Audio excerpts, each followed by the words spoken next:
Баршаңызға қайырлы күн достар, сіздермен Айданка Серікбаева, менің каналыма қош келдіңіздер. Бүгін мен сіздермен ауызға салса ере беретін өте дәмді пирогтың рецептімен бөлісетін боламын. Олай болса видеоны соңына дейін қарап, ұнаса лайк басып, комментарий жазуды ұмытпаңыздар. Менімен бірге болыңыздар. Видео ұнап жатса, достарыңызбен бөлісуді ұмытпаңыздар. Пирогқа қажетті заттардың барлығын төменде описанияға жазып кететін боламын. Ең алдымен таза және құрғақ ыдысқа 2 жұмыртқамызды саламыз. Оның үстіне құмшекерімізді салып, жақсылап аппақ көбік болғанша миксермен араластырамыз. Оның үстіне 20% қаймағымызды саламыз. Одан кейінде жақсылап миксерлейтін боламыз. Миксерлеп болған соң, барлық құрғақ ингредиенттерді бөлек ыдыста бір-бірімен жақсылап араластырып алатын боламыз. Одан кейін аз-аздан бөліктерге бөліп сала отырып, осылай венчиктің көмегімен араластырамын. Осындай әдемі сұйықтықта болуы қажет.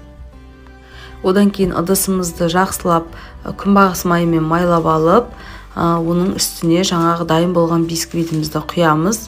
Және де 170-180 градуста 15-20 минуттай пісіріп аламыз. Біздің бисквитіміз дайын болғанша заварной крем жасауға кірісеміз. Ол үшін асты қалың осындай ыдысты алып, оған 2 жұмыртқа саламыз. Оның үстіне құмшекер саламыз. Екеуін жақсылап араластырып болған соң крахмал саламыз. Крахмал менде кукуруз крахмалы. Барлығы бір келкі болғанша жақсылап араластырып аламыз. Түйіршіктер болмауы қажет.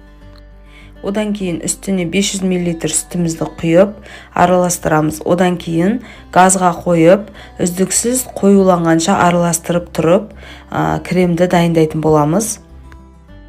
Міндетті түрде үздіксіз араластыру қажет.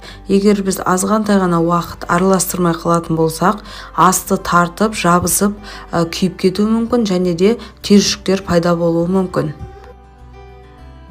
Міне осылай қоюланған кезде газдың астын өшіріп, бөлек алып, тағда жиі араластырамыз. Оның үстіне ертілген сары майымызды салып, тағда араластыратын боламыз. Заварной креміміз дайын. Енді бұны бір шетке қойып қоямыз. Аздап суы қажет.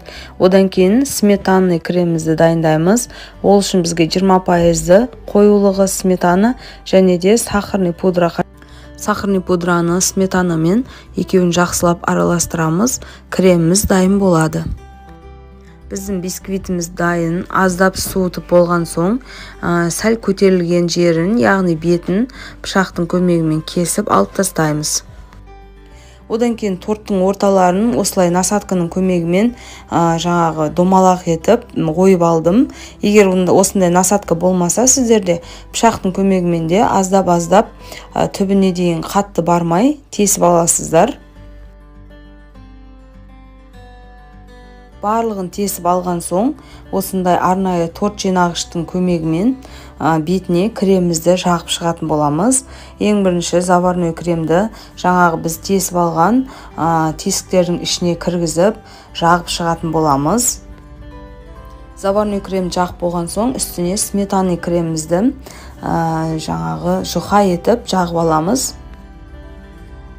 Сметанный кремнің үстіне артылған бисквиттерімізді осылай қолмен майдалап езіп аламыз, крошка етіп, сосын осылай бетін әсемдей саламыз. Пирогымызды әсемдеп болғаннан кейін бетіне осылай салафанды жауып, холодильникке 1-1,5 сағатқа қойып қоямыз. Крем әдемі болып сіңуі қажет. Міне пирогымызды тоңазытқыштан шығардық.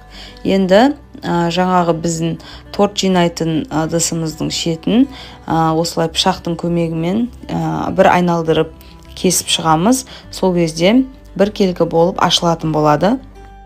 Видео ұнаған болса лайк басып, комментарий жазып, каналға тіркелуді ұмытпаңыздар.